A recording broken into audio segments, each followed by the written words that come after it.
we met Father Rob. We were at a dinner and we started discussing a little bit of religion and, of course, the upcoming election.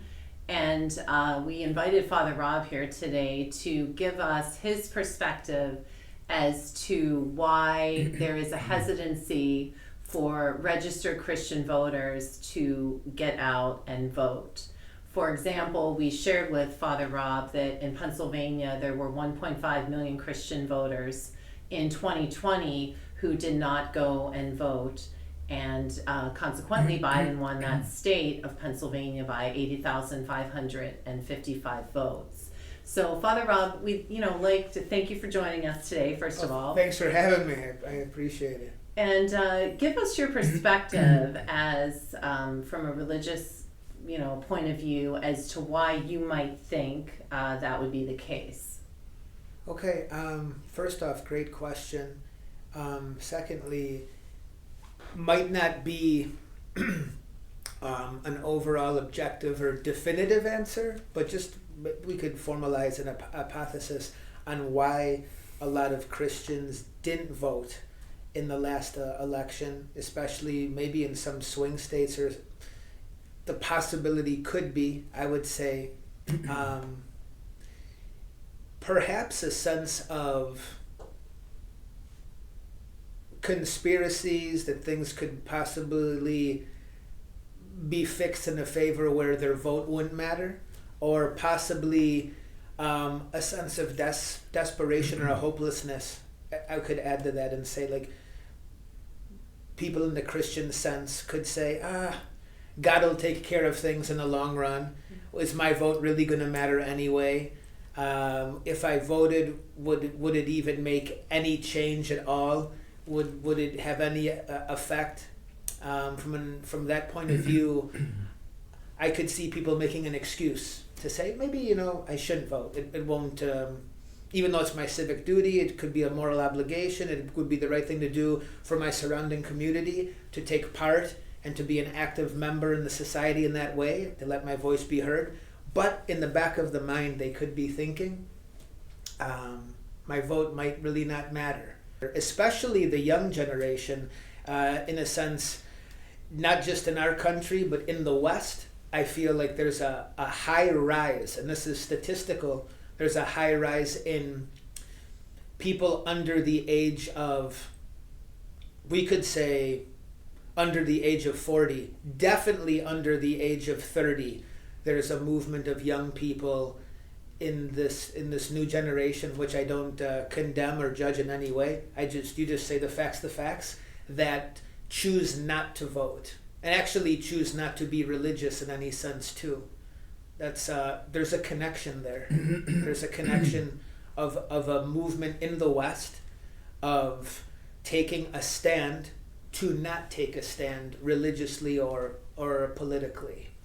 And so why do you think, not saying that you have the exact answer, that I'm curious as to why you think that might be the case. Where is that coming from? From talking and dialoguing with different families, different individuals, people that are involved in their community, or people that kind of take a rebellious lone wolf stance in their community, say, I do my own thing, I don't get involved in those things, but just meeting a lot of people from different walks of life that aren't religious, that or are, both sides. But I do know from listening and seeing the research that there is a large, we could say, evangelical Christian, or just take the denomination out, just say Christian lack of voting, or Christians say, I don't really think my vote will do too much, so I'll let God guide the ship.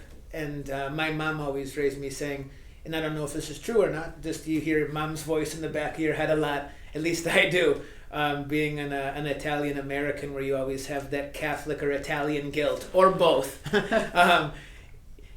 My mom would always raise me saying, God helps those that help themselves, in the sense that if you have if you have the chance to sway things in your favor more, that's on you to try to do that for yourself or for a community. Mom used to tell me all the time, if you were on a life raft and the raft's got a hole in it, and you're drowning, and you're praying, God, send someone to help me, please, send someone to help me.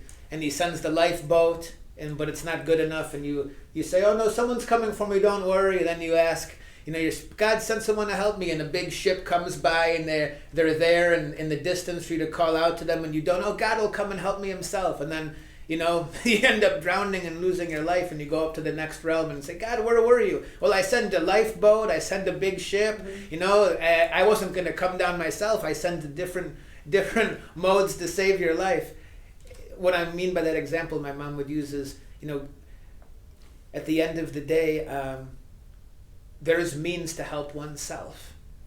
And sometimes not saying it doesn't happen, but sometimes the miracle won't just appear and save you. You can make moves in your own life to help navigate the ship better in your own favor. And I wouldn't use that as an excuse for any individual, religious or not, but in this circumstance, I'm definitely talking out to Christians. I wouldn't use the example, oh, God will just take care of it in the long run. Oh, it's predestined. It's going to happen the way it is. The election's fixed. I have no say.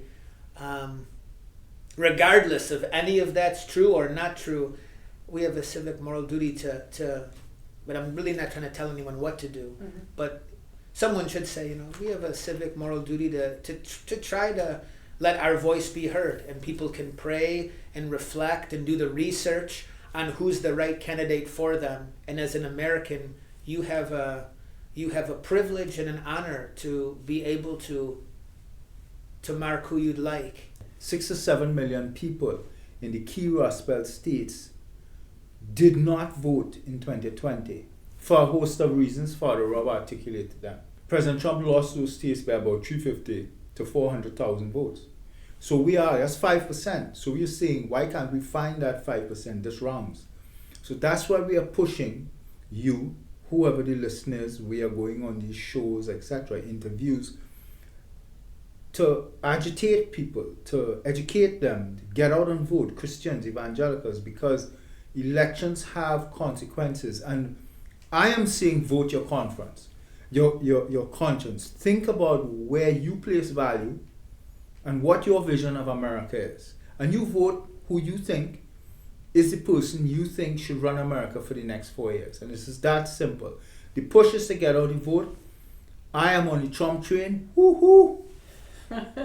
Well, and I think what you said and what Father Rob has said, it's about searching inwardly and finding out what candidate has the same values and ideals as you do, and then when you go to the polls, voting for that said candidate. Mm-hmm. But I think the bottom line and the importance and the message overall here is that you need to get out and vote. As a registered Christian, it is a moral and civic responsibility for you to get out and vote for the candidate who you feel best upholds your values. Mm-hmm. Yeah. There's a big movement in Italy of young people taking no affiliation or stance in anything unless it directly involves just themselves.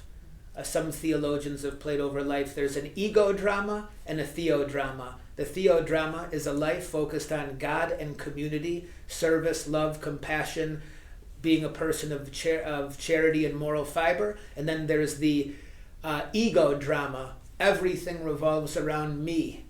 And that's it. I matter. No one else does. It's all about me. And this has become something I think we've seen growing big time in society. And it's a lie that a lot of young people fall into. They're brainwashed from any connection to community, any connection to politics, any connection to religion, especially organized religion. No religion has become the new religion in the United States and in the West, in Europe for sure. And my cousin put on social media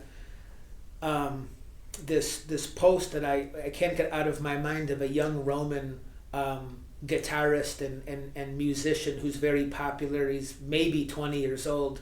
He wrote something in one of his newer songs, and I won't name him by name because I don't want to defame anyone, but it's in his music and it's public. He said, "I'm part of the greatest generation of young people because everyone I know out of all of them in the community, no one goes to church and no one votes publicly and takes any political action. And he comes across saying that's a good thing. And he says I'm part of the greatest young society in Rome. And I think this is a Roman artist. And I find a lot of that content, like my cousin did when he put it on social media out in Italy, and I was able to see on his page. I researched into that because I said, well, first I have to see it's a real quote. I don't want to just, and I looked into it and I said, it's sad. It's sad that there's a giant movement of young people that have given up on society and to rebel completely and take no action as a civilian in a religious sense, in a spiritual sense, in an active sense, in a communicative sense. It just makes me think that the movement of a spirit not of God is maybe the new contagion. Maybe that's the new COVID. Maybe that's the new serpent in our world that's suffocating us all. Take no action, give up, be hopeless. Hopefully something happens. With that type of attitude, wars will just continue to break out and divisions will just continue to break out because no one will take a stand, if that makes sense. So I'm urging people to, let their conscience speak, whatever that is, and do what you feel is right. Don't just give up.